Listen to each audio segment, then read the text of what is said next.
He placed the papers in front of me as if I were already halfway gone from this world. "Mom, sign here. It's just a form." That was the sentence. Short, careless, said with the same tone one uses to pass salt at dinner. But I've lived long enough to know that when someone rushes you to sign something, it's never just anything. Not when you're 72. Not when your hands still shake after burying a husband who read every contract twice. The first page looked harmless. Electricity account authorization, nothing unusual. My name spelled correctly for once. Daniel stood beside me, pretending to straighten a picture on the wall, pretending not to watch my every breath. I've known that boy for 44 years. I know when he's anxious. His shoulders stiffen, just a little, like he's bracing for a reaction he hopes won't come.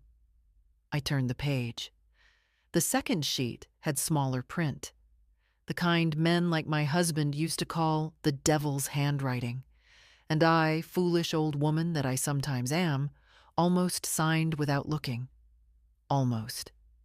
But something caught my eye. The word transfer. It sat there like a stain on a clean tablecloth. Transfer of property management. Transfer of limited rights. Transfer of God knows what, because I'd only skimmed 2 lines before my heart tightened. I looked up at my son. Daniel had always been handsome, with his polished shoes and expensive watch he bought long before he could actually afford one. But today, there was something else in his face. Impatience, maybe. Or certainty that I would do what I always do. Nod, smile, sign. Trust him blindly. "Why does the second page mention assets?" I asked.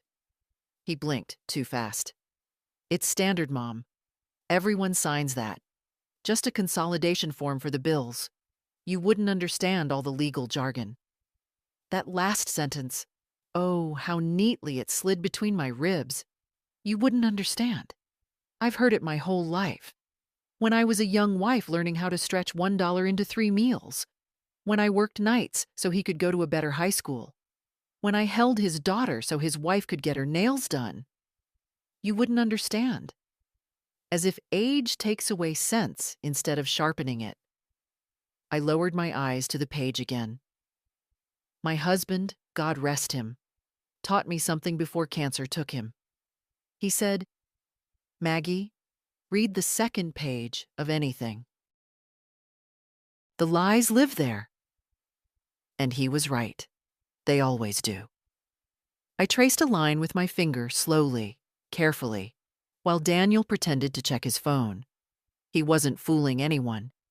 I could feel his restlessness like heat in the room. If you enjoy the stories here, dear, you're welcome to join our Patreon. There you'll find exclusive tales that never appear on YouTube, and new stories come out earlier than anywhere else. The link is just below. We're waiting for you. I waited a moment before speaking. When you get old, silence becomes your ally. It makes the younger ones uneasy. "Daniel," I said softly, "come sit down." He gave a quick laugh. "Mom, I'm in a hurry. I really—" "Sit," I repeated. He sat. He never used to refuse me when he was small. Funny how some old habits remain even when love grows thin. I slid the paper toward him with one finger. "Explain this part. The part about granting you authority to act on my behalf regarding property decisions." He opened his mouth, closed it, looked at the window as if expecting rescue from a passing stranger. "That's... Mom, that's nothing. Just a routine clause. A routine clause that gives you power over my house." He gave me a look, annoyed first, then cautious. "You're overthinking this. You always get so—" I didn't let him finish. "Your father would have never handed anyone a pen without explaining every line." He exhaled sharply, annoyed now. "Dad's gone, Mom, and you need help. I'm trying to make your life easier." my life easier. That was the moment something inside me shifted, so quietly I almost didn't notice. A thin line, drawn somewhere deep. I had not drawn such lines in many years. I stood up slowly, my knees cracking like dry branches. "I'll read this later, carefully." He forced a smile. "Mom, there's no later. The agent needs this tonight." "I'm sure he does," I said. I folded the papers with steady hands, steadier than I felt, and set them aside. "But he won't get it tonight." He didn't hide the irritation then. "Mom?" I said no. The words tasted strange, firm, unfamiliar, clean. I hadn't used that tone with my son in decades. I watched confusion flicker across his face, and for the first time in a very long while, I felt utterly, quietly awake. Then I shooed him toward the door, the form still lying untouched on the table between us, like something that had finally revealed its true weight. Daniel came back that evening with the same expression he used to wear as a teenager when he thought he could talk himself out of trouble. Calm on the surface, restless underneath. I heard his car before I saw him. He always parks too close to my rose bushes, no matter how many times I tell him not to. The engine shut off, then that familiar pause where he gathers himself.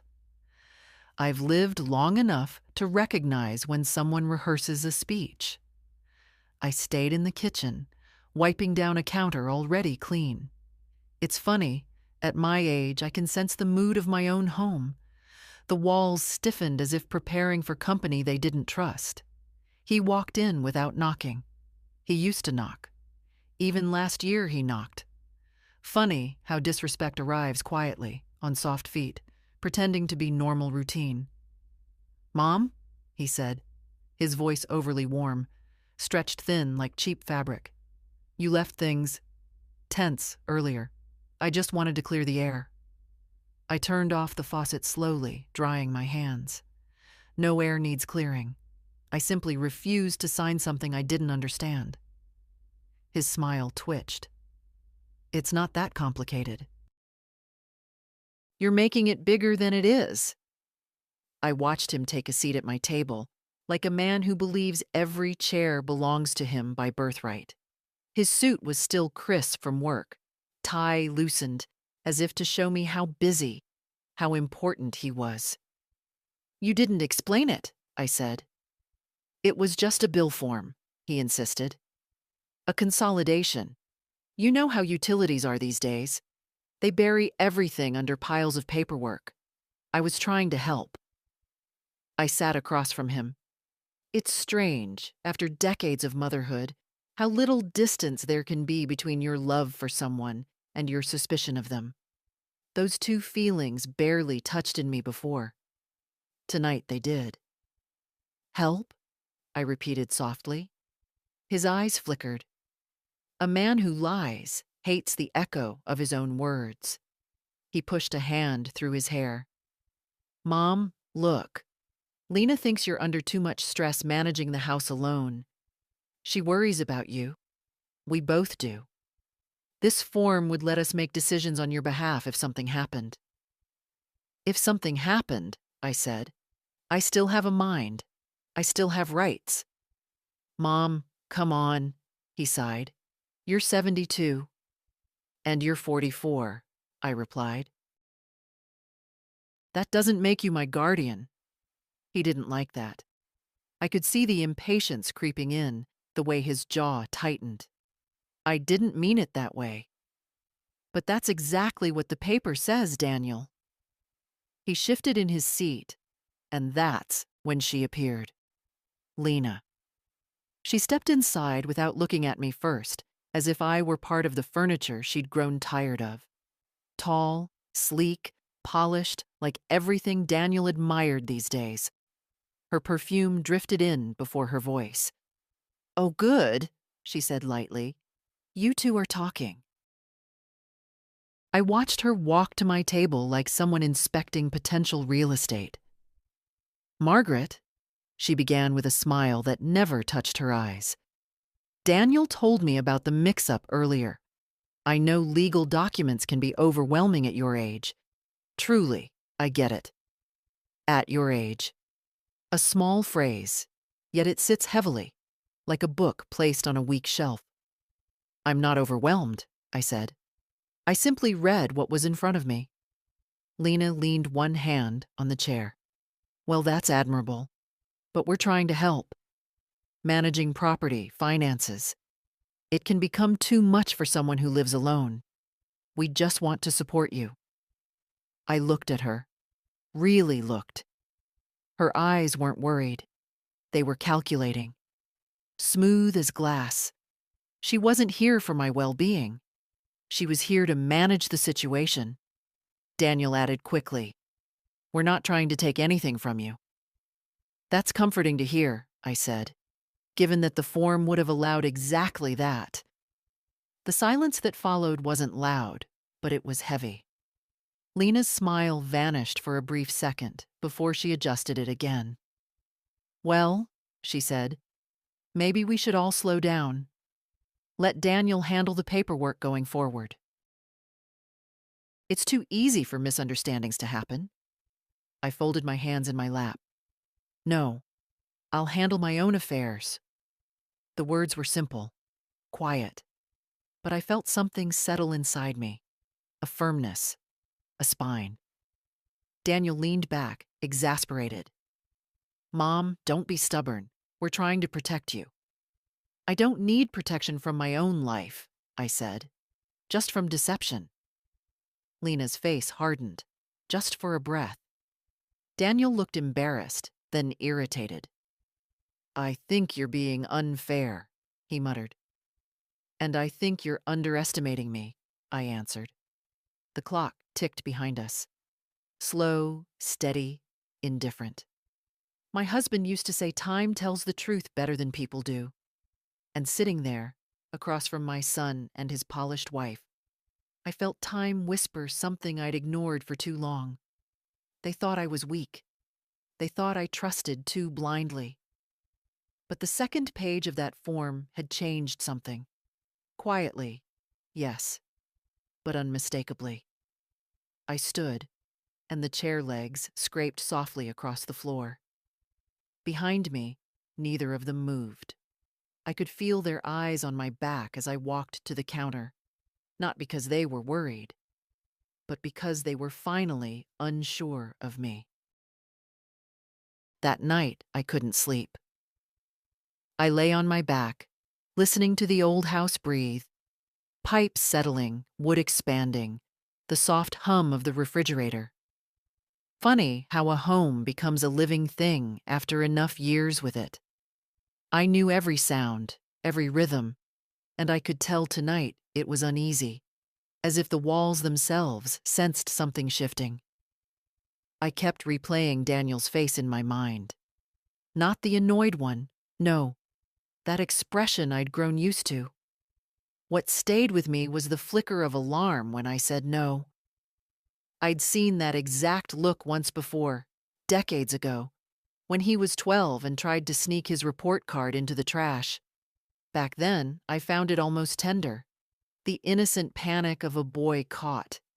But now, it had a different weight. A grown man doesn't panic unless he risks losing something he believes he owns. Around 2 in the morning, I got up.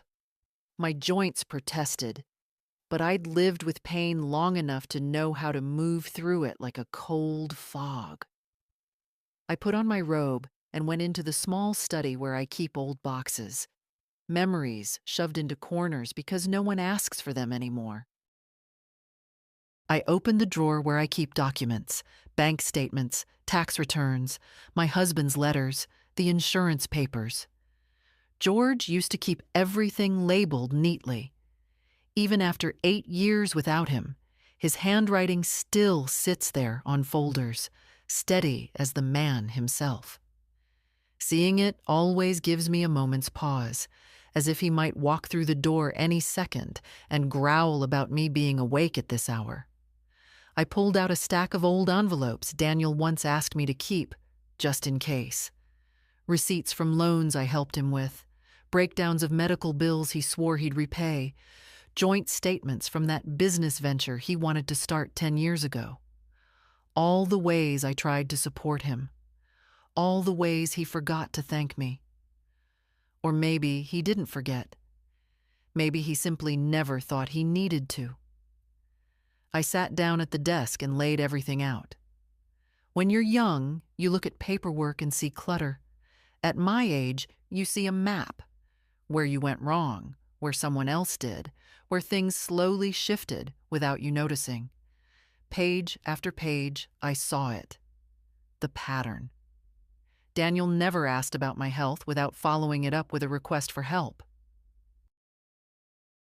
He never came to visit unless he wanted something. Every birthday gift he gave me came with a condition attached. Sign this, approve that, talk to this loan officer, give a reference here. Even the dinners he invited me to had a purpose, usually tied to impressing someone or getting access to something he thought I controlled. One memory rose so sharply it almost stung. The day George died. Daniel held my shoulders at the funeral, telling me he'd take care of everything. "You won't be alone, Mom," he promised. And I believed him. But grief makes fools of us all. Within weeks, he was telling me to sell the house. Too much maintenance, he said. Too much risk. I didn't sell. George and I built our life here. But I remember the irritation in Daniel's eyes when I refused. Back then, I dismissed it as stress. Now I know better. And then Lena's voice echoed through my thoughts. At your age? That phrase carried a quiet cruelty, a dismissal disguised as concern. I'd swallowed many such phrases over the years from her, always for Daniel's sake. Small stings I pretended not to feel. I began sorting the papers by date. The pile of debts Daniel owed me grew thick, thicker than I'd realized. Funny how generosity blinds you to the arithmetic of your own life. I found a receipt from when he and Lena remodeled their kitchen. $12,000 from my account, marked simply as temporary. That was 7 years ago. I kept the receipt only because George taught me to keep every paper. But Daniel never mentioned paying it back. Never even brought it up again. I set the receipt aside, then another and another. Little betrayals. Tiny cuts. And suddenly, the picture grew painfully clear.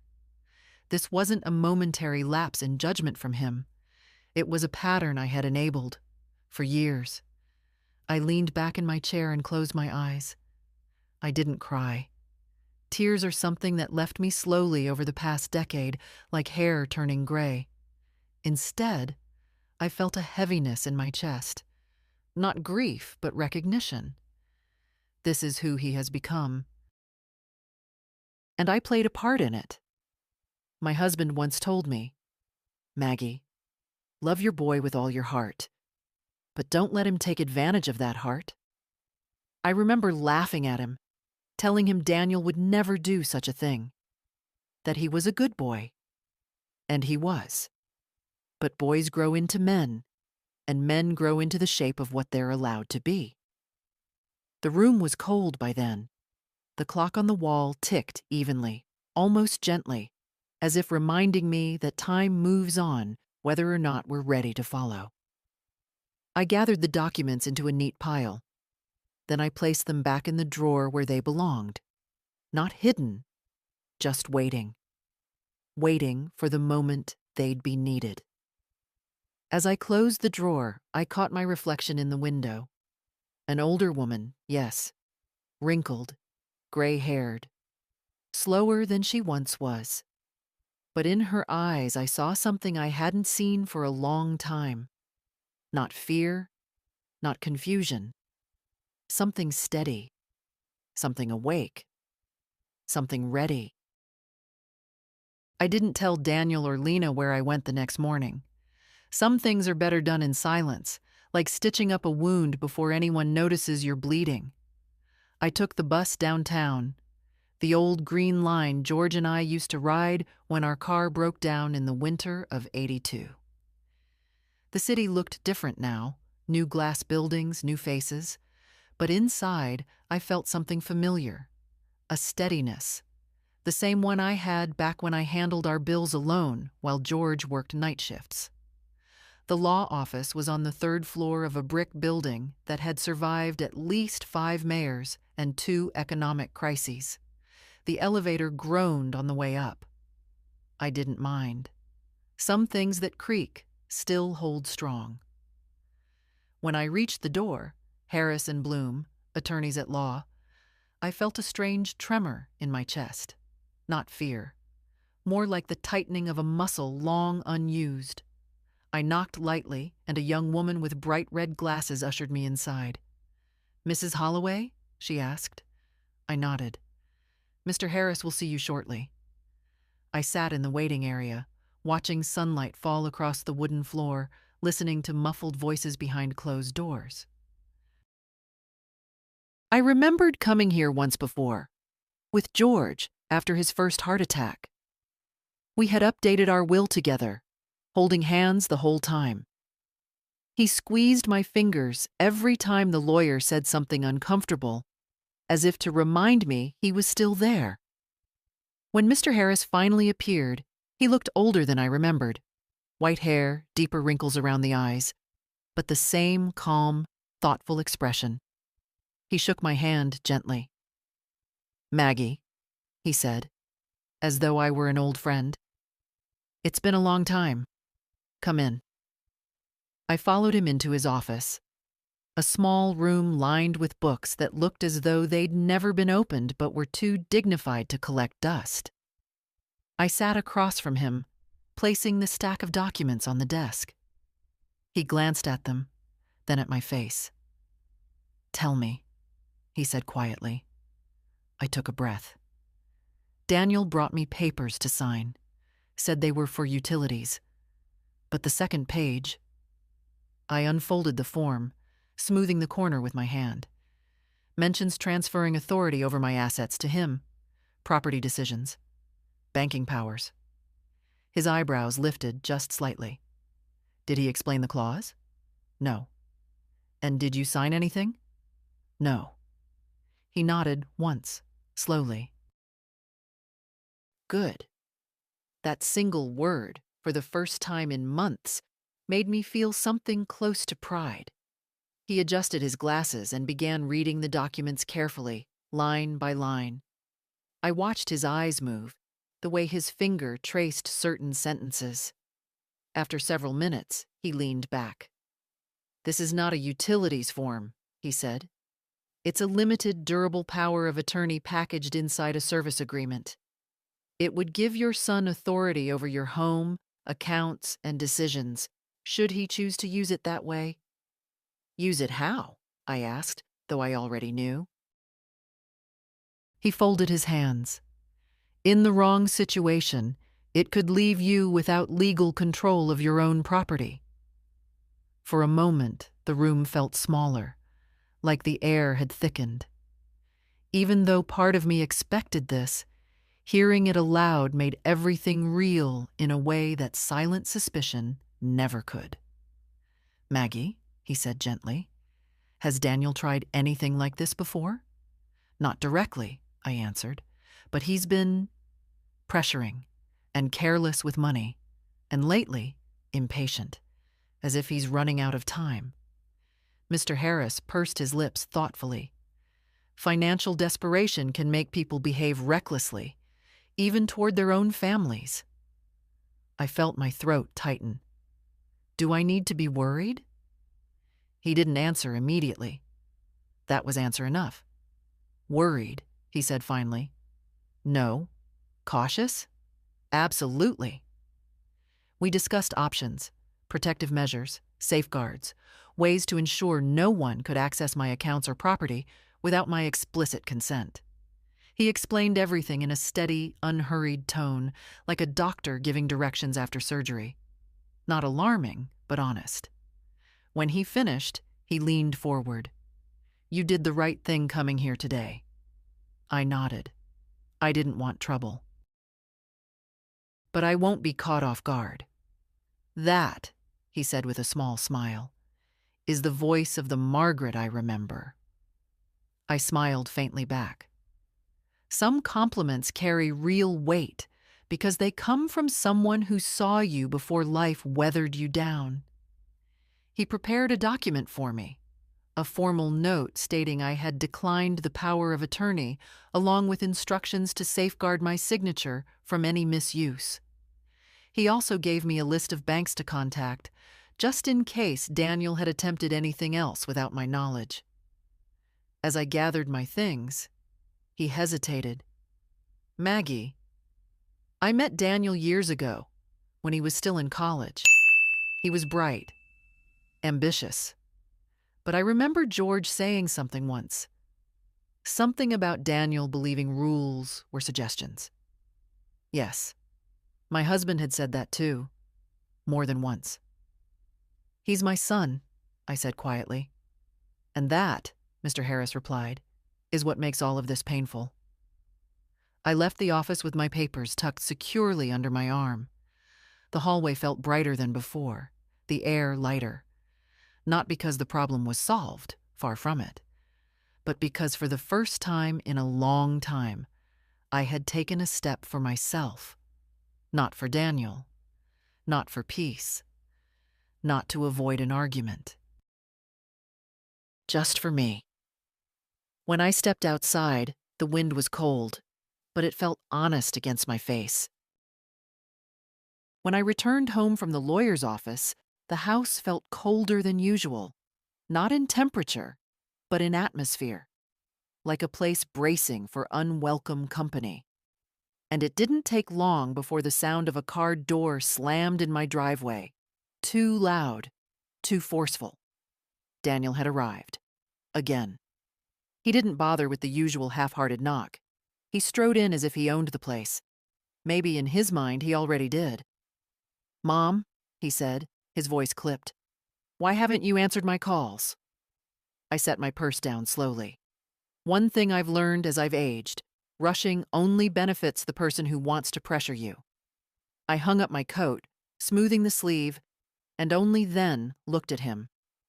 "I've been busy," I said. He scoffed. Busy doing what? There it was again, that tone. The one that suggested my life was too small to contain actual responsibilities. I walked to the kitchen, leaving him to follow like a frustrated shadow. "I needed time to think," I said. About the papers, about everything. Daniel exhaled dramatically. "Mom, it wasn't a big deal."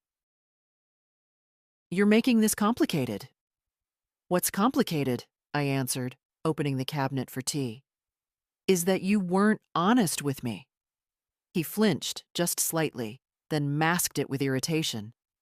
"You're being dramatic." "No," I said quietly. "I'm being careful." For a moment, he simply stared at me. Really stared, as if seeing someone unfamiliar in my place. Maybe he was. I suppose it must be unsettling when the person you expect to yield suddenly doesn't bend at all.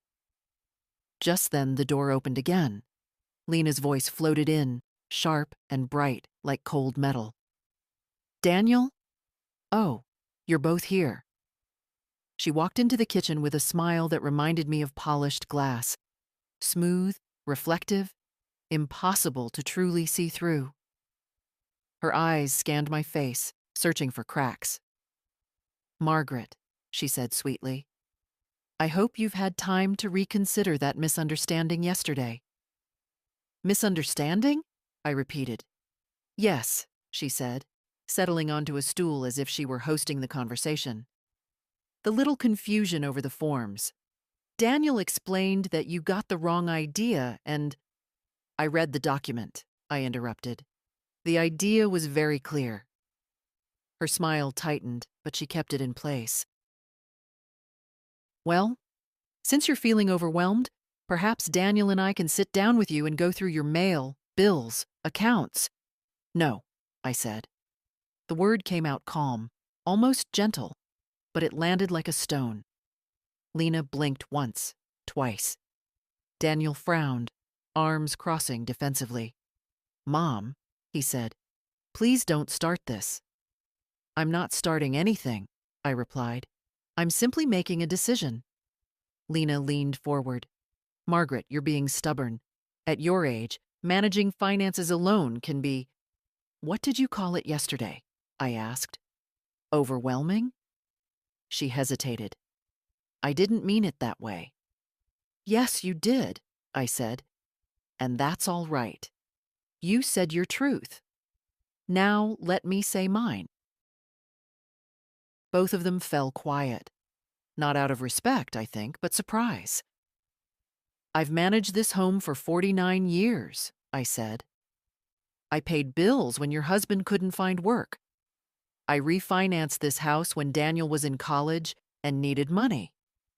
I worked nights, I stretched every dollar, and I did it without anyone explaining forms to me." Daniel's jaw tightened again. "Why are you dragging up the past?" "Because it's relevant," I answered. Silence again. Even the kitchen clock seemed to stop clicking. I placed the tea bag in my mug and poured hot water, letting the steam rise slowly between us. Only after a long moment did I continue. "I know what that document was," I said. "And I'm not signing it." Daniel stepped closer, lowering his voice.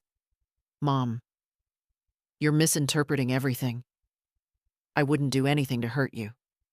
"You already did," I said softly, "by assuming I wouldn't notice." That cut through him more than I expected.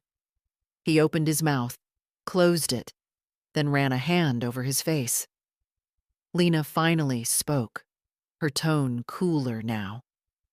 "We just thought it would be easier if you trusted us to manage things." "I do trust family," I said. "But trust requires honesty." Daniel muttered, "Mom, you're blowing this out of proportion." "And you," I said, turning to him, "have forgotten who raised you."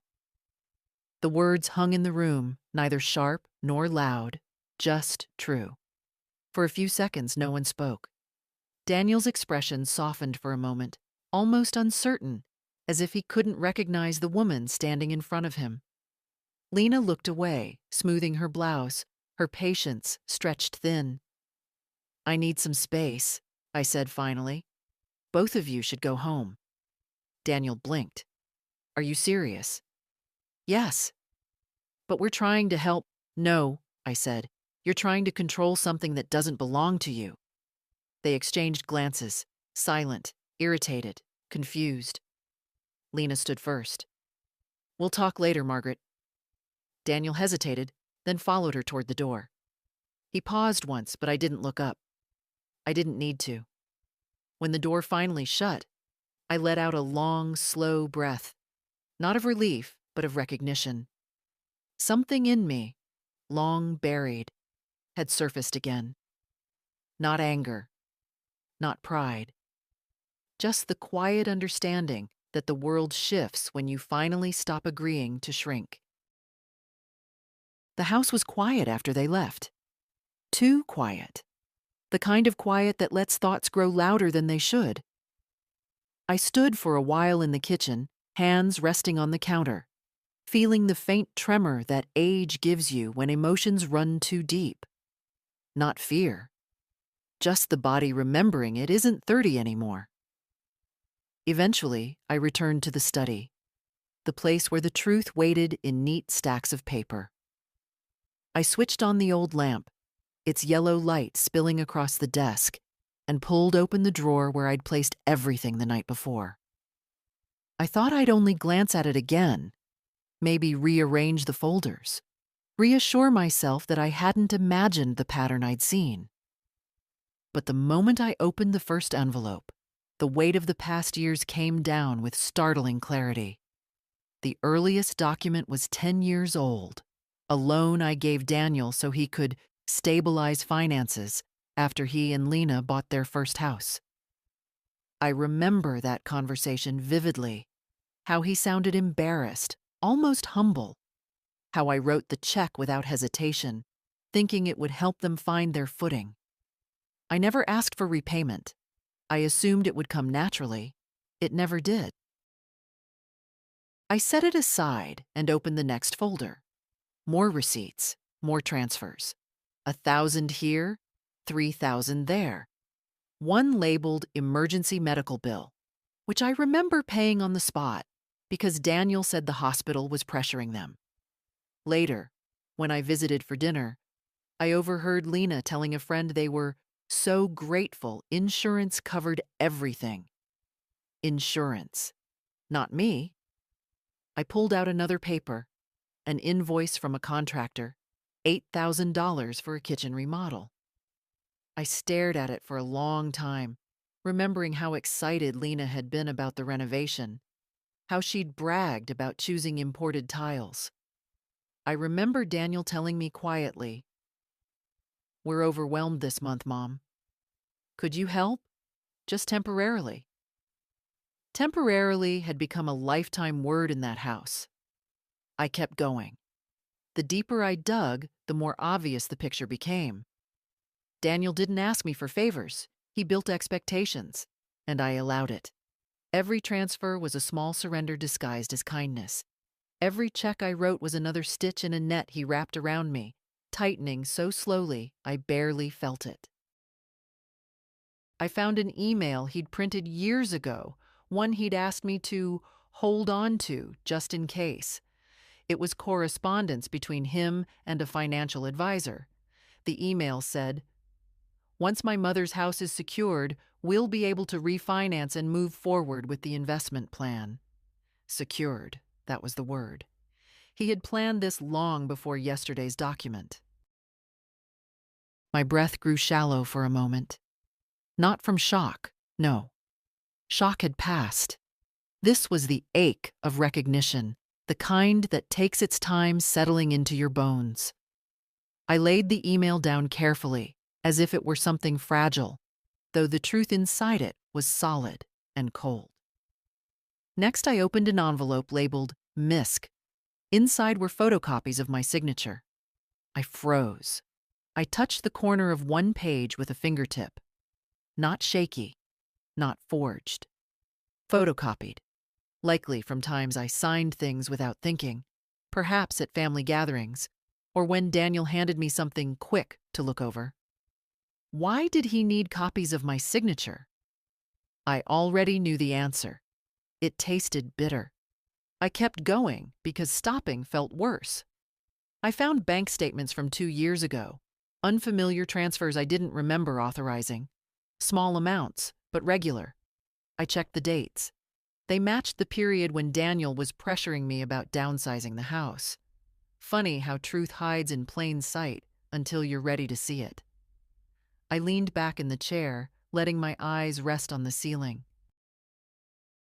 The house creaked lightly, the way it always did at night. But tonight, the sound felt different. Less like a home settling, more like something stirring awake. My husband once told me that the people you love have the greatest potential to blind you.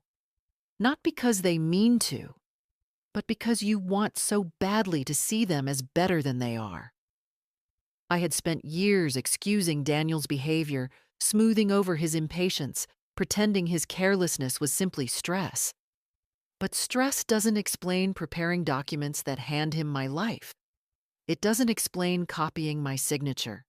It doesn't explain hiding debts and asking for money with invented emergencies.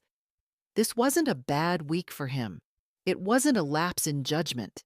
It was a pattern, careful, quiet, practiced.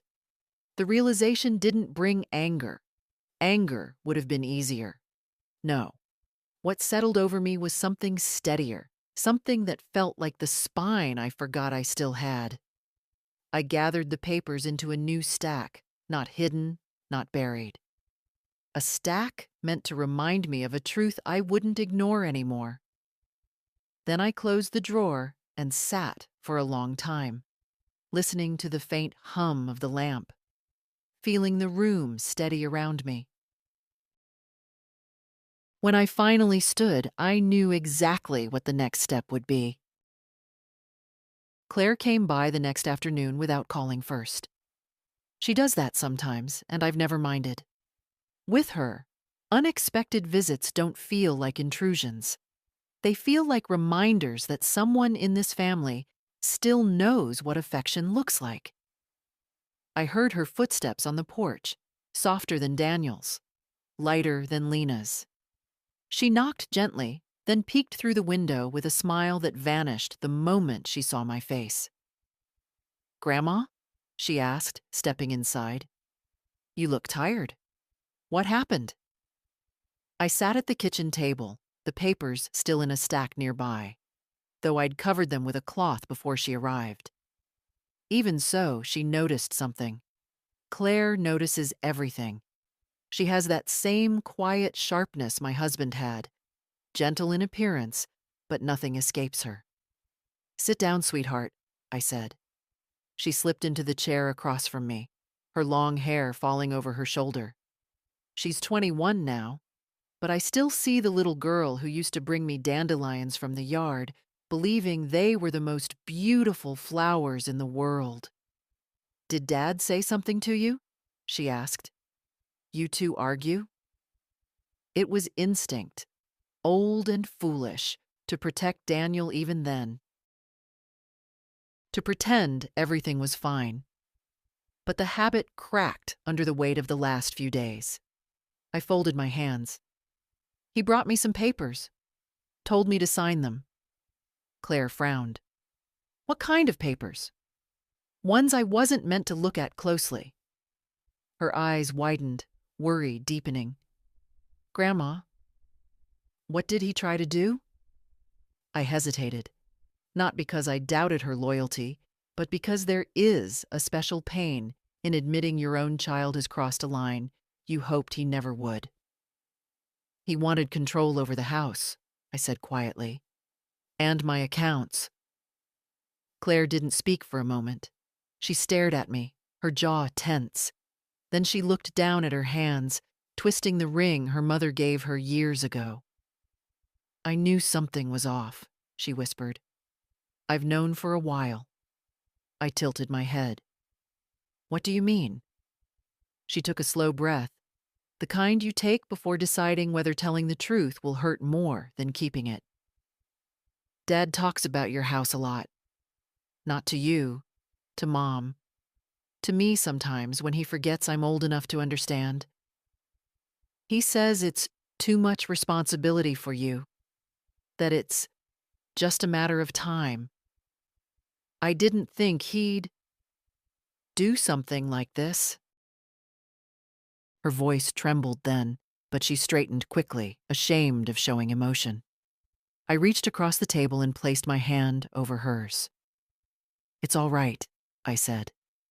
"No," she whispered, shaking her head. "It's not. He shouldn't treat you like that. Neither of them should." I watched her eyes fill, though she blinked fast to keep the tears from falling. She's stronger than she thinks, stronger than her parents in many ways. She leaned back, thinking. "Do you remember the night Dad yelled at me for buying that used car? He told me I was irresponsible." She let out a humorless laugh. "But then I saw their credit card bills a few weeks later. They're drowning, Grandma. And instead of fixing their spending, they're looking at your house like it's a lifeboat." Her words landed heavily, but cleanly. The truth has a particular clarity when spoken by someone who has nothing to gain. I squeezed her hand. "I'm sorry you've had to carry that alone." Claire shook her head. "I just didn't know how to tell you without hurting you. And I didn't want you to think I was trying to turn you against Dad." She paused, voice softening. "But I've watched how he treats you, and how Mom does. And I hate it." It was strange, comforting and painful at the same time, to hear aloud what I had quietly endured for years, but hearing it from her made it easier to face. "Claire," I said, I'm taking steps to protect myself. She looked relieved, then determined. Good. You should. And Grandma, don't trust anything Dad brings you to sign. Not ever. A small, sad smile touched her lips. He thinks you're fragile. He thinks you'll just agree because you love him. I breathed out slowly. I did that for a long time. She nodded. I know. We sat in silence for a moment, just listening to the hum of the refrigerator and the faint birds outside. It felt peaceful, almost like the old days when she would sit at this same table doing homework while I baked. Are you angry at him? She asked finally. Anger's not the right word, I said, disappointed and awake. Claire nodded, like she understood that perfectly. Before she left, she gave me a hug, tight, warm, lingering. The sort of hug that says she sees me, not as an obligation, but as someone who matters. I'm here for you, she whispered. When the door closed behind her, the house felt less lonely. Not because anything was solved, but because someone else finally knew the truth. And because, for the first time in a long while, I didn't feel like I was walking into this storm alone. The next morning, I woke before the sun. I'm not sure why, age, habit, worry, but I lay there for a few minutes, staring at the ceiling, feeling the weight of a decision pressing against my ribs. Protecting myself. It sounded simple when I said it to Claire. It felt much heavier now that it had to be turned into action. Still, I got up. My joints argued with me, but I've never let aching bones dictate my choices. I washed my face, tied my hair back, and put on my warmest coat. The house seemed to watch me as I locked the door behind me, as if it, too, was holding its breath. Banks always smell the same, like paper, ink, and polished tile. I stepped inside, nodding to a young teller who greeted me with the kind of cheerful voice that doesn't yet understand what life can take from you. At the service desk, a man in his 40s stood up and extended a hand. Mrs. Holloway, I'm Jacob. Please have a seat. I sat, gripping my purse a little tighter than I meant to. I need to make some changes, I said. Important ones. He smiled politely. Of course. What kind? I took a breath. I want to revoke all authorized access to my accounts. Every single one.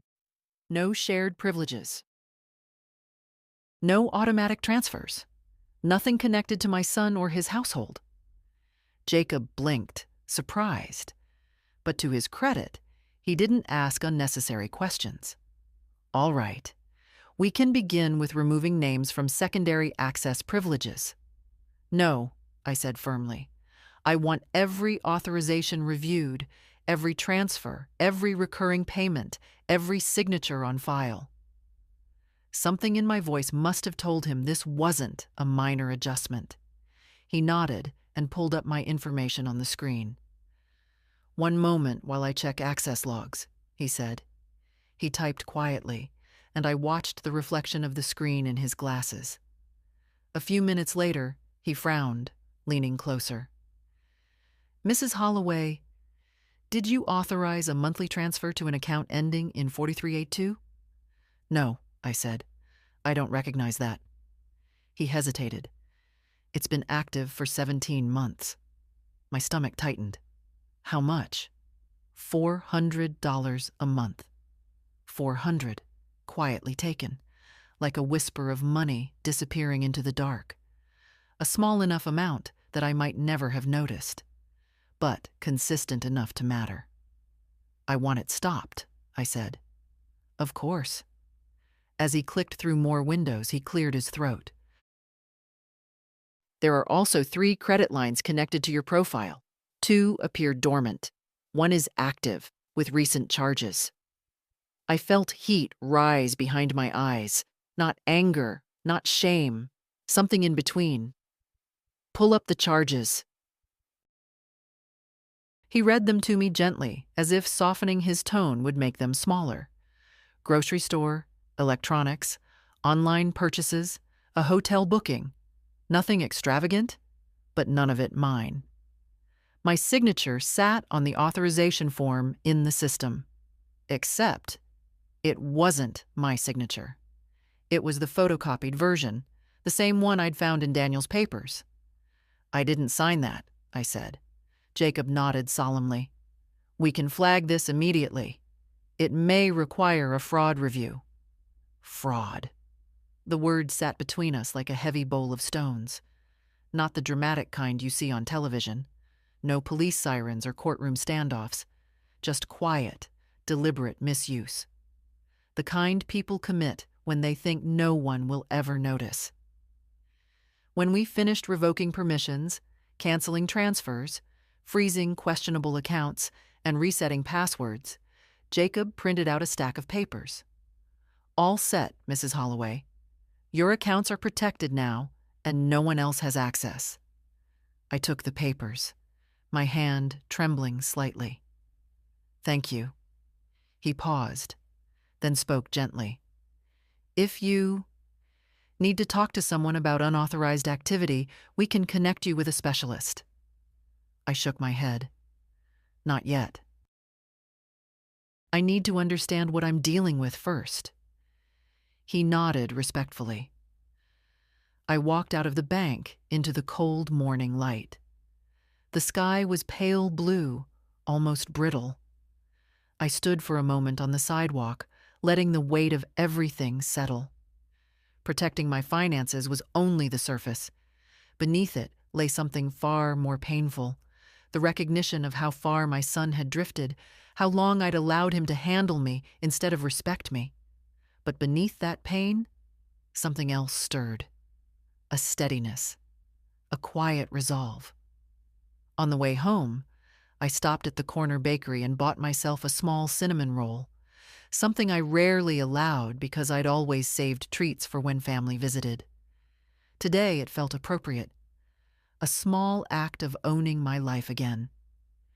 When I got home, the house greeted me with its silence, but it no longer felt like an empty silence. It felt like space. Mine, finally mine, without the shadow of someone else's plans hanging over it. I placed the bank papers next to the stack from the lawyer, two small fortresses standing side by side. And for the first time in a very long time, I felt something close to safety. Daniel didn't wait long before showing up again. It was late afternoon when I heard his fists pounding on the door. No hesitation this time, no polite tap. Just raw impatience. The kind a man uses when he feels something slipping out of his hands. Mom! Open the door! I didn't rush. I wiped my hands, took off my apron, and walked slowly through the hallway. The older I get, the more I realize that moving at my own pace unsettles people who rely on urgency to gain control. When I finally opened the door, Daniel pushed past me without waiting for an invitation. We need to talk, he snapped. All right, I said calmly, closing the door behind him. Talk. He paced the living room like a man searching for the right argument. Then he stopped, turning toward me with narrowed eyes. Why did the bank call me? He demanded. My heartbeat stayed steady. I don't know, I said. You'll have to ask them. They told me I'm no longer listed on your access privileges. His voice rose. Why would you do that? I let a small pause stretch between us. Because I didn't put you there. His face flushed. Mom, what are you talking about? You know exactly what I'm talking about. For a moment he looked genuinely startled. Then the defensiveness rushed in, thick as fog. This is ridiculous. You're acting paranoid. No, I said softly. I'm acting informed. He stared at me, thrown off by the calmness in my voice. Calmness disarms people who expect chaos. I've gone through my accounts, I continued. Transfers I never authorized, credit lines I never opened, charges I didn't make. That's impossible, he said quickly. You must have forgotten. I didn't forget. Then the bank made a mistake. I shook my head. The signature they have on file is a photocopy, not my hand. Daniel's mouth opened, then closed. His eyes darted left, then right, the way they used to when he lied about breaking a vase as a boy. Except this time the stakes were different. This time he wasn't trying to avoid a scolding. He was trying to avoid consequences. Mom, he said, lowering his voice, listen to me. If you keep doing this, acting suspicious, canceling things, people will think you're losing your grip. They might even question whether you should be living alone. There it was, the threat wrapped in false concern, the kind of line people deliver softly so it sounds like advice, not leverage. I walked past him and sat down in my armchair. Daniel, I said, please sit. He didn't. He stood stiff, angry, as if sitting would concede something he wasn't prepared to give. All right, I continued. Then listen standing. I know what you've been doing, not just this week, for years, and I'm done pretending not to. That's not fair, he muttered. What's not fair is treating your mother like a failing resource. His jaw twitched. You're twisting everything. I'm reading everything, I corrected. Every document, every transfer, every lie. He flinched again. Small movements, but unmistakable. Mom, he said finally, I've been under pressure. You don't understand how hard things have been. Then you should have told me the truth, I said. Not taken the easy way, not made decisions that weren't yours to make. He exhaled sharply and walked toward the window, looking out as if the street might offer him an escape. You've put me in a terrible position, he said. If lenders see that access revoked, it'll raise flags. I was counting on having authority to... He cut himself off too late. I felt the words settle inside me like stones. Authority, I repeated quietly. He turned back, startled by his own slip. Mom, I didn't mean it like that. Yes, I said. You did. We stood in the same room, but the space between us felt like miles. There was a time when I would have softened then, when his guilt or panic would have pulled at my heart. But something had shifted. Memory, clarity, dignity. They formed a shell around me he could no longer crack. I am not your safety net, I said, and I am not your asset. He swallowed hard. So that's it? You're choosing to see me as the enemy? No, I said softly. I'm choosing to see you clearly. The silence that followed wasn't loud. It simply existed, unavoidable and honest. Daniel grabbed his coat without another word. He didn't slam the door, but the click of it closing felt louder than any shout. I stood by the window after he left, watching him walk to his car. His shoulders hunched, his steps uneven. But I didn't feel sorry for him this time. I just felt steady. And for the first time, I knew he felt it too. Lena arrived before noon the next day, and I knew it wasn't a coincidence. Daniel must have told her everything, or rather, everything from his side, painted with the colors that suited him. I saw her through the front window, quick steps, tight jaw, a woman marching into battle not for justice but for convenience. She didn't bother knocking gently. 2 sharp raps, then she pushed the door open before I had time to cross the hallway. Margaret, she said, voice clipped, we need to talk. I stepped aside calmly. Come in then. She walked in like she owned the place, like the walls should lean out of her way. Her coat was expensive, her hair immaculate, her perfume sharp enough to cut through the air. Everything about her demanded attention. Daniel is extremely upset, she began. He said you accused him of fraud. Fraud, Margaret. I didn't use that word, I said, closing the door. I said I found activities I didn't authorize.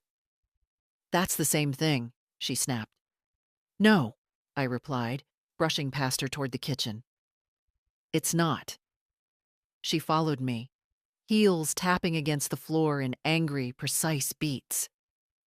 Do you realize how much stress you're putting him under? He's been trying to help you, and you're treating him like some criminal. I put the kettle on without looking at her. If he wanted to help, he could have started by telling me the truth. She crossed her arms. Oh, please.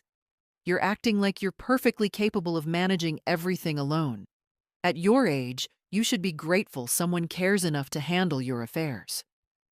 There it was again. Those words. At your age. Not even hidden behind politeness this time. I turned to face her fully. I am capable, I said. And I have been managing my life without your guidance for longer than you've been alive. Lena laughed, but it wasn't real laughter. It was sharp, brittle. You're being dramatic. Daniel said you revoked his access at the bank. Do you know how humiliating that was? How irresponsible it looks? For him? I asked. Or for me? For the whole family, she snapped. People talk. They assume you're becoming unstable. I let a small silence stretch between us. Are you trying to intimidate me? Her eyes flickered. I'm trying to make you listen to reason. No, I said. You're trying to make me compliant. She stepped closer, lowering her voice. Margaret, if you keep acting like this, you're going to force our hand. Force your hand to do what? I asked, though I already knew. She hesitated. Then, Daniel thinks you may need supervision, someone to help make decisions, maybe even someone appointed legally. The words slid toward me like cold water. I didn't raise my voice. I didn't even blink. You won't get that. You don't know that. I do, I said, because I've already spoken to a lawyer. That stopped her. Her eyes widened slightly, surprise cracking through the armor she wore. You... what? I'm not as helpless as you imagine, I said. And I have every document, every transfer, every copied signature in a folder. If there's any legal question about who needs supervision, it won't be me. Color rose in her cheeks, anger, embarrassment, fear, all mixed together. She tried to recover, smoothing her blouse, but her hands trembled. You're making a mistake, she said quietly. No, I replied. I'm correcting one. The kettle whistled then, its soft rising note filling the room, like a reminder that life continues its ordinary rhythm, even while people unravel themselves. I poured the water, my movement slow, deliberate. Lena watched me with something new in her eyes. Not respect, not affection, but recognition. She was seeing me for the first time without the lens of her assumptions. You've talked to Claire, haven't you? She said suddenly. Yes, I answered. That girl doesn't know when to stay out of things. No, I said. She knows exactly when to step in. Lena pressed her lips together. She was losing ground, and she knew it. Margaret, she said finally, voice softer now. This isn't good for the family. Protecting myself, I said, is the best thing I've done for this family in years. She stared at me for a long moment, something like disbelief in her expression. Then she picked up her purse.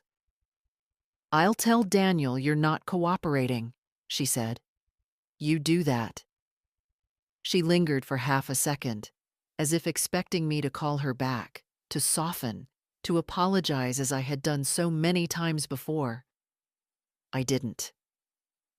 She walked out, closing the door behind her with a controlled, quiet click. And when the house settled back into silence, it didn't feel heavy. It felt earned.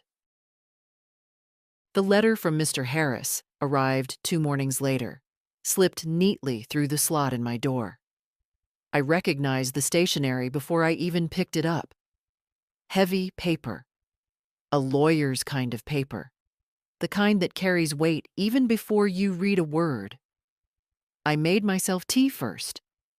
Not out of calmness, but because small rituals keep you from shaking when you know your life is about to tilt again. The letter was brief. The court date has been set. Documentation submitted. I will represent you. That was all. Yet the simplicity of it settled something inside me. No drama, no fear, just a quiet step toward truth. Daniel didn't know yet. Lena, neither. I wondered how they'd react when they did. Not that it mattered. There comes a point when reaction becomes background noise and action becomes the only thing you can hear. The hearing was scheduled for a Thursday afternoon. I took the bus downtown again, my folder of documents tucked under my arm like a shield. Mr. Harris met me in the hallway, offering a small nod that spoke more comfort than any long speech could. Inside, the room was smaller than I expected. No grand courtroom, no judge's bench high above us, just a modest chamber meant for procedural reviews. Still, my heart beat harder than usual, each thud reminding me that even quiet justice comes at a cost. Daniel arrived 5 minutes late, breathless, red-faced, carrying the expression of a man who didn't expect to be summoned to answer for anything. Lena trailed behind him, tension radiating off her like heat. When Daniel saw me seated beside Mr. Harris, his face twisted in something between disbelief and fear. "Mom," he hissed, "why didn't you tell me about this?" "Because you would have tried to stop me," I said. He opened his mouth, but before he could start, the clerk called the session to order. We took our places. The judge, a woman in her 60s with steel-gray hair, looked at me with a kind of familiar tiredness. I imagined she'd seen far too many families sit where we sat now, pretending they still resembled something whole. Mr. Harris presented everything calmly. The attempted power of attorney transfer, the unauthorized financial activity, the photocopied signature, the pattern stretching back years. Daniel sputtered through explanations, stress, misunderstanding, concern for my well-being. Lena chimed in with phrases like family responsibility and miscommunication, but every word sounded thinner than the last. Lies lose their power when spoken under good lighting. The judge asked me if I felt pressured, if I understood the implications of the documents Daniel gave me. I told her the truth. Quietly. Plainly. I didn't embellish. I didn't dramatize. I simply said I had been misled and that I feared the intentions behind the form were not as harmless as I was told.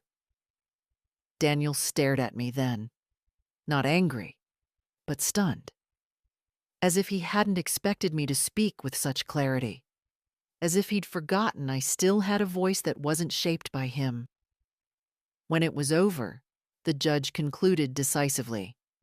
The attempted authorization would be voided completely. Protective measures would be put in place. Further investigation might be necessary depending on the bank's findings. Daniel paled. Lena looked like she'd swallowed something too large. The judge's final words were simple. Mrs. Holloway retains full legal autonomy. Any future attempts to secure control of her property or accounts without proper procedure will be considered intentional misconduct. A gavel wasn't even used, just a soft thank you and dismissal. But it felt final. Outside the chamber, Daniel caught up to me. "Mom," he whispered harshly, "you made this so much worse than it needed to be." I looked at him, really looked at him. The boy he had been, the man he had become, the space between those two versions that I had failed to bridge. "No, Daniel," I said. "I finally made it honest." He opened his mouth again, but no words came out. Lena tugged his sleeve, urging him toward the elevator. He followed her, and I stood there for a moment, feeling the air shift, feeling years of quiet acquiescence loosen their grip. Mr. Harris walked me downstairs. "You did well," he said. I nodded, not proudly, not triumphantly, just steadily. "It was time," I said. And it was. Daniel didn't come the day after the hearing, or the day after that. I thought maybe silence would be our new language, and perhaps that would have been for the best. But on the third evening, just as I sat down with a book and a cup of chamomile tea, I heard a soft knock at the door. Not pounding, not impatience, something almost hesitant. I knew immediately it wasn't Lena. When I opened the door, Daniel stood there with his shoulders slightly hunched, as if he'd practiced appearing humbled. He held no folders, no envelopes, only a tight, uneasy expression. "Mom," he said quietly, "can I come in?" I stepped aside. He walked in slowly this time, looking around the house as though it had changed since he last stood in it. Nothing had changed, of course, only the balance between us. He sat on the edge of the sofa, elbows on his knees, hands clasped.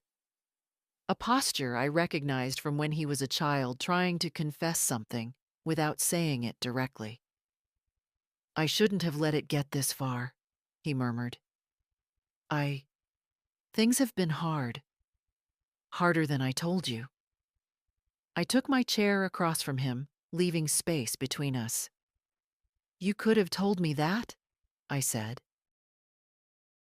His eyes flickered, shame or discomfort. It was hard to tell. "I didn't want you to worry or think I couldn't handle my life. And so you tried to handle mine instead?" He winced at that. "I wasn't trying to take anything from you." "Daniel," I said softly, "you were." He rubbed his face with both hands, the way people do when the truth presses too close to deny. "I'm sorry," he said. The words pushed out stiffly. "I was overwhelmed. I thought if I could get ahead of things, everything would settle. I didn't think you'd go to a lawyer." "That's the part that unsettles me," I replied. "Not that you were struggling, but that you assumed I would sign anything you put in front of me." He swallowed. "You always trusted me." "Yes," I said, "and you counted on that." Silence stretched between us, thin but taut. He looked down at his hands again. "I don't want things to be like this between us." I believed he meant that, but sincerity didn't erase what had happened. It only softened the edges. "I don't want a war," I said. "But I won't return to pretending everything is fine. Not after what I've learned." He nodded slowly. "I understand." But I wasn't sure he did. Not fully. Understanding requires change, and I didn't know yet whether he was capable of that or simply afraid of the consequences. "I'm going to step back for a while," I said gently. "From you, from Lena, from all of it. I need space to breathe without worrying about what I might be signing away." He looked up sharply. "So, you're cutting me out." "No," I said. "I'm setting boundaries, something I should have done years ago." Daniel exhaled, defeated. "I don't want to lose you." "You won't," I said. "But you've lost the version of me who let things slide." We sat in quiet then, neither reaching for the other. It wasn't cold, but it wasn't warm. It was simply honest. Eventually, he stood. "I'll try to do better." I nodded. Trying is a start. He hesitated at the door, as if waiting for me to offer some reassurance, some softening. I didn't, and after a moment he stepped outside. When the door closed behind him, the house felt steady again. Not peaceful, but steady. The days after Daniel's visit passed with a stillness I hadn't felt in a long while. Not loneliness. No, I've known loneliness, and this wasn't it. This was something quieter, something like breathing clean air after being trapped too long in a room that smelled of other people's decisions. I began doing small things I'd postponed for years, not out of grand purpose, but because the house finally felt like it belonged to me again. I trimmed the rose bushes in the front yard, though my hands stiffened halfway through. I repainted the little wooden bench George built decades ago, the one that had faded under too many summers.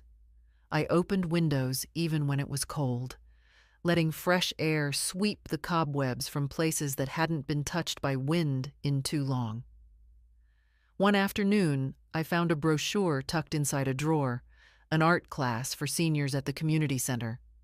I'd kept it months ago, but never went. Daniel once told me it was cute, but impractical. I signed up without thinking twice. The first class felt strange. Sitting at a long table surrounded by people my age, with their soft murmurs and tentative brushstrokes. I felt exposed at first, but then something loosened. Paint has a way of reminding you that your hands are still capable of creating, not just holding on. A woman named Eileen sat next to me. She was 76, with silver hair pinned neatly and eyes that sparkled as though she'd held onto mischief her whole life. We talked about gardens, old recipes, the aches that travel from one joint to the other like unwelcome visitors. She listened without rushing me, and I realized how rare that had become. "You have a steady hand," she said, watching me paint the curve of a willow tree. I smiled, only because I've had to steady myself for years. She nodded as if she understood exactly what I meant. After class, I walked home slowly, letting the late afternoon light follow me. My steps weren't fast, but they were intentional. For the first time in years, I wasn't hurrying for anyone else's sake. At home, I made tea and sat in the backyard. The air carried that faint smell of earth warming after winter. I thought of George then, not in sadness, but in companionship. He would have liked seeing me in that art class. He always said I carried too much worry and not enough color. I looked around the garden, noticing small details I'd stopped seeing. Tiny buds forming on the hydrangeas, a crack in the stepping stone pathway, the bird feeder leaning after a storm. Life had continued while I'd been busy shrinking for the comfort of others. Claire visited that weekend. She stood in the doorway, smiling at the scent of fresh paint coming from the bench outside. "You've been busy," she said. "I have," I replied, handing her a cup of tea. "Feels good." She sat beside me, legs tucked under her the way she used to when she was small. We talked about her classes, her friends, her plans. She spoke with the kind of hopefulness the young wear so naturally, like a coat they don't realize will someday feel heavy. After a pause, she looked at me, serious. "You seem different, Grandma. In a good way." I thought about that. "I think I'm just remembering myself." She squeezed my hand gently. "I'm proud of you." No one had said that to me in a long, long time. The sun dipped lower, turning the sky soft and orange. For once, the quiet around me didn't feel like waiting. It felt like arrival. Not triumph, not revenge, just the simple, steady reclaiming of a life that had always been mine. And as the light faded, I realized I didn't feel small anymore. I just felt present. Daniel called before he came, which was new. a small courtesy that told me he wasn't sure of his place anymore. I told him yes, he could stop by, and after I hung up, I stood for a moment with my hand still on the receiver, feeling a strange calm settle over me, preparing myself not for battle this time, but for whatever truth would show itself. He arrived alone. No Lena. That in itself felt like a shift in the wind. He walked toward the house slower than usual, as if unsure where to put his feet. When I opened the door, he gave a faint smile that didn't reach his eyes. "Hi, Mom." "Hello, Daniel. Come in." He stepped inside and looked around again, as if expecting to find something changed in the walls or the furniture. Maybe something had changed, but it wasn't the house. We sat in the living room, not across from each other this time, but at an angle. Still distance, but not opposition. He clasped his hands together and exhaled. "Mom?" "I talked to Claire." I nodded. "She mentioned you two spoke. She told me everything you've been feeling, everything you've seen. I didn't realize how much I'd put on you." His voice wavered. "Or how much I took for granted." I watched him carefully, not suspiciously, just honestly. For the first time, Daniel looked like a man who had stopped rehearsing excuses and finally run out of them. "She said," he continued softly, "that you seemed lighter now, happier, and that it wasn't because of anything I'd done. It was because you started doing things for yourself again." There was no bitterness in his tone, just a quiet bewilderment, as though he were meeting a new version of me he didn't know how to speak to yet. "I didn't mean to diminish you," he said. "I just thought—" He rubbed his forehead. "I don't know what I thought. Maybe I assumed you'd always be there to steady things for me, the way you used to." "That's part of the problem," I said gently. "You stopped seeing me as someone with a life of her own." He winced, but he didn't deny it. That alone felt like progress. "I'm trying to understand," he said. "Really understand. Not defend myself. Not argue." He hesitated. "Is there a way back from this? I don't mean to where we were. I know that's gone. But to something better?" I looked at him, and for the first time in years, I didn't feel that old pull to smooth things over. I didn't feel the ache to fix his guilt or rush to reassure him. The distance between us wasn't a wound anymore. It was simply space. Space I finally needed. "There can be something," I said, "but it won't be built on me yielding or you assuming. It has to be steady, clear, respectful." He nodded slowly. "I can try. I want to try." Trying. A beginning. Not a promise, not a guarantee. But beginnings can be honest even when they're small. We sat quietly after that. The sunlight fell across the coffee table in thin stripes, and Daniel followed the pattern with his eyes, the way he used to as a boy when he was thinking through something too big for him. After a long moment, he said, "Lena won't be coming around much. She doesn't agree with the way things went." I didn't comment. It wasn't my marriage to save. "I need to fix things on my own," he said, "not through you." "That's good," I replied. He smiled then, a real one this time, faint but sincere. "Claire wants to come visit with me next week, if that's all right." "It is." We stood, neither of us reaching for a hug, but neither of us avoiding one if it happened someday. That was enough. At the door, he paused. "Mom? Thank you for not giving up on me." I didn't answer right away. Then, quietly, I said, "Thank you for starting to see me." He nodded, almost humbled, and stepped outside. When I closed the door behind him, the house felt balanced. not quiet with loss, not heavy with conflict, just balanced, a place where I could breathe and where the future didn't feel like a threat, but a slow, steady unfolding. The house was calm the morning after Daniel's visit, not silent. Homes this old don't know how to be silent, but calm in a way that made the air feel clearer, as if dust that had been sitting in corners for years had finally begun to drift away. I moved through the room slowly, touching the back of a chair here, straightening a picture frame there. Small motions, but each one felt like a quiet reclaiming.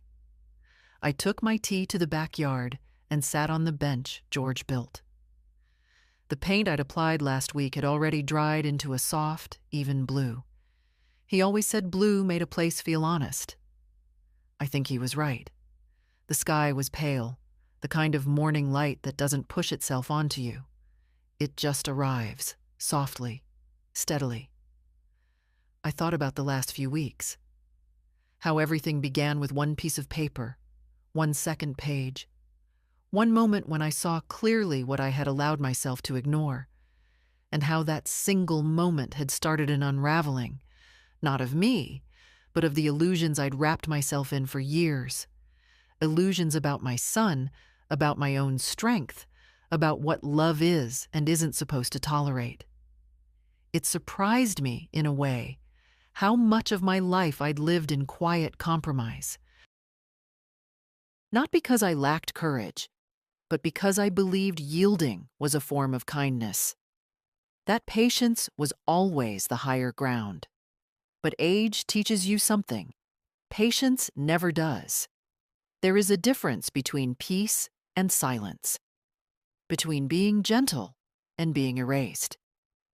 Daniel's change wasn't sudden enlightenment. It wasn't redemption, not yet. But it was a beginning. And I found myself grateful for beginnings, even small ones, even late ones. Life doesn't always give us the endings we want, but it often gives us just enough space to choose differently. Claire visited again that afternoon. She carried 2 pastries from the bakery and a notebook filled with sketches from her art class. She'd signed up after seeing mine. We sat under the budding hydrangeas, eating slowly, talking about nothing and everything. She told me she liked the quiet here, that it felt like the kind of quiet people earn, not the kind they fear. "You seem stronger," she said suddenly. I smiled. Maybe I just stopped pretending I wasn't. She leaned her head on my shoulder, and I felt the warmth of her cheek through my sweater. "I'm glad you fought back," she whispered. I didn't answer right away. I watched a bird hop across the patio stones, tilting its head as if listening to us. Then I said, "It wasn't a fight, sweetheart. It was a remembering." Later, after she left, I stayed outside. The sun dipped low, throwing long shadows across the yard. I felt no triumph, no bitterness, no lingering urge to replay arguments or wonder what I should have said differently. Instead, there was a clean quiet inside me, like a room finally aired out after years of being kept shut. People think dignity is something loud, something you declare. But they're wrong. Dignity is something you return to, quietly, like coming home after being lost for too long. Something no one can give you and no one can take unless you hand it over piece by piece. And I am done handing pieces of myself away. As twilight spread across the yard, I rested my hands on the bench and let my breath settle. I thought of all the women my age who sit alone in kitchens, signing papers they don't fully trust, swallowing doubts to spare the feelings of people who have long stopped sparing theirs. I thought of the weight of quiet loyalty and the cost of letting it go unacknowledged. Then I spoke into the soft evening, not loudly, not dramatically, just clearly. You deserve better than the second page. A truth simple enough to hold, strong enough to stand on. And if anyone reading this finds a part of themselves inside my story, then let this be your moment to steady your hands, lift your head, and draw that line you've been afraid to draw. Because your life, your home, your voice, they still belong to you. Start acting like they do.